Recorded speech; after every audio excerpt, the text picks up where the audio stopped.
du question dimbali leen dama lay wax li fi nekkoon li ñu def laa lay wax pour wax ne moo tax effectivement prix yi flambé parce que ñoom ci prix yi ñu homologué lañ yemoon mooy yi nga xam ne état moo doon fixé ne lii lay jar mais y a d'autres prix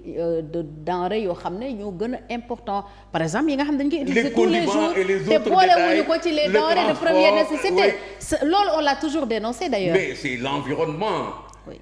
économique d'une manière générale qui s'est dérégulé. Par exemple lu mel ni jën lu mel ni ndawal boolewuñ ko ci et pourtant yooyu yu nit yi utiliser la tous les jours voilà c'est des denrées de première nécessité. mais tamit li nga xam ne donc le jeu il faut c'est dès le départ. waaw et ça a toujours été comme ça. et lii doy waar mooy c'est que même prix homologué yi dañu dem ba mu rëccaat leen parce que dañ ko nappataan rek. avec rëccaat leen ñu bàyyi. moo tax il parle de lu mel ni sucre le sucre est remonté. oui mais et ça va continuer. ça va continuer le riz tout cela ça va continuer. pour vous dire simplement que ni réew dafa compliqué bi nga xam ni yàlla na nga koy wut pour def ci lu baax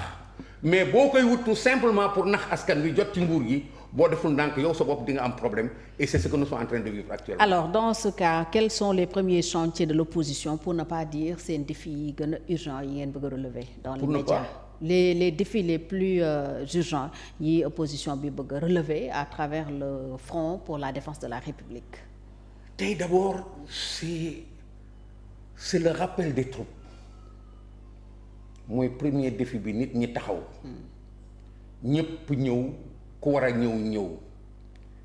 est-ce que ñëpp ñu ngi ci déjà. seen réunion bi ngeen amal dimanche est-ce que ñëpp ñu ngi ci.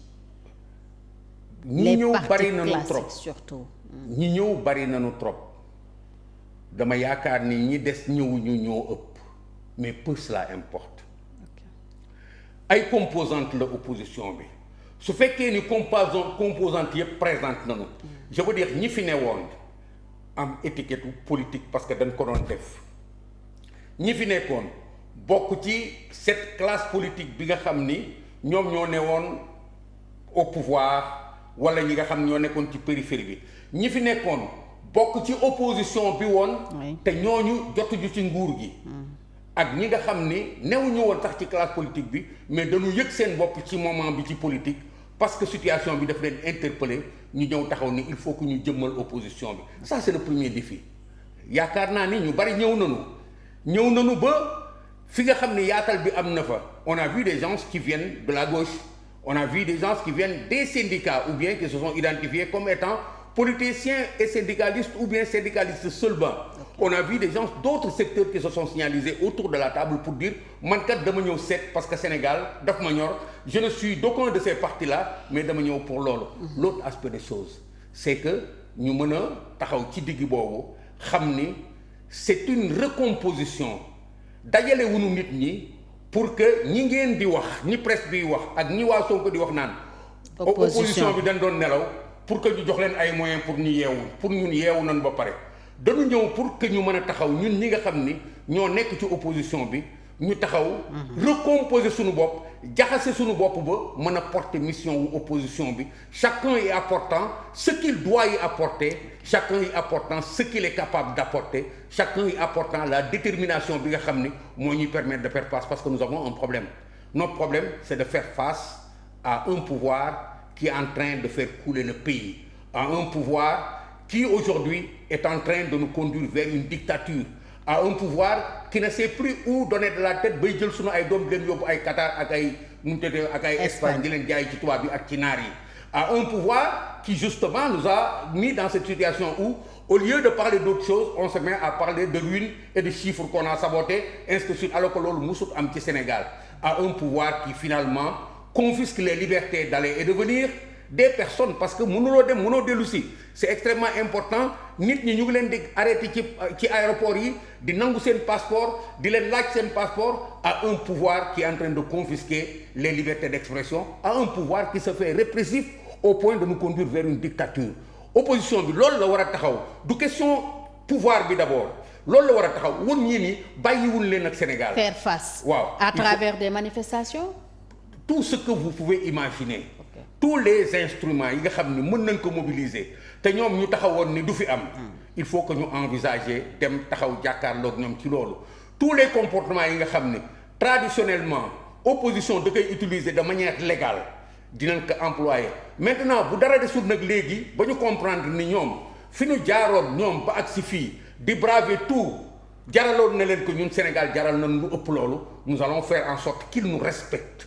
et celui qui sort taxaw jàkkaarloog yow ni la man kat tere nga ma marché wante dinaa marché defu ko par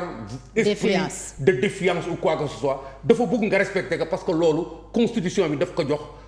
droit mu def loolu loi yi organiser loolu teg ko sa kanam yow ñu dénk la sunu leew pour nga veiller à ce que chacun dans tous les domaines où il intervient puisse être servi comment dire encore comme le prévoit la loi mais su fekkee yow da nga bëgg confisquer loolu yëpp pour tes convenances personnelles pour des convenances de règne de système loolu duñ ko nangu nous allons nous battre au-delà de ça maintenant il y a la question du développement du Sénégal ñun mënuñu bàyyi nit nga bëgguñu wax ni à travers ton discours ça ira te yow da nga ni woon dina baax immédiatement nous allons nous tenir devant eux pour leur dire respectez votre engagement devant le peuple sénégalais quelle que soit ruine ou chiffre yu ñu ko fi respectez sinon nous allons faire les comptes avec vous ensemble nous sommes cette opposition qui doit se réconcilier avec le peuple sénégalais taxaw won askan wi ni que en fait quels que soient les motifs pour lesquels il avait sanctionné les autres ba jox ñi pouvoir bi ces autres demeurent des interlocuteurs valables parce que ci réew mi la ñu bokk mais ensuite l'opposition n'est pas que cela l'opposition est tous les Sénégalais qui ont manifesté leur volonté de se mettre ensemble pour taxaw défendre la cause du Sénégal en tant qu'opposant que cette opposition là war na mën a ànd ak ñoom wax ak askan bi li nga xam ne day permettre askan bi mu reprendre son voyage parce que askan bi dafa bloqué fi ñu ko digoon ba noppi débarqué fa les gens de Pastef ont débarqué le peuple sénégalais à l'entrée du palais de la République de l'Assemblée nationale et de la primature dugg ci biir cercle yooyu di organiser seen mbumbaay il faut que ñun ñu dem fekki foofu peuple bi récupérer ànd ak moom ci responsabilité taxaw assurer leen que ni le voyage est possible pourquoi parce que tey kenn dootu fi diggati askan wi li nga xam ni askan wi xamu ko mënu ko parce que le peuple sénégalais a appris à décider et il est ferme à vouloir continuer à décider c'est là qu'il faut aller le trouver et se réconcilier avec lui et lui apporter le message qu'il faut pour mu nangu ànd ak yow mën a ànd ak yow ba Sénégal kenn du ko dugal ci beneen aventure. yaakaar ngeen ne opposition bi fi nekk tey dina am cette crédibilité là aux yeux des populations ba mun leen a. qu'est-ce qui va lui manquer parce que vous. Et d'autres allaient situer ça toujours dans une perception... De ce qui était là. Exactement, de ce qui était là. Mais ceux qui étaient là, ils n'ont fait qu'échouer. Ceux qui sont là ont plus qu'échoué parce qu'ils n'ont rien essayé. Peuple bi gis na ñëpp ba tax na ñu naan est-ce que ñii bu ñu yëgoon ñi fi nekkoon du leen fi jëlee. Ils sont en train de se faire pardonner leurs erreurs même si on les a accusés d'avoir volé l'argent du contribuable. parce que ñii nga xam ni ñoo fi nekk wax naa la gënuñu kenn bu dee jub li nu wax ni ñeneen ñii moom la ñu def ba ñu leen di vendre en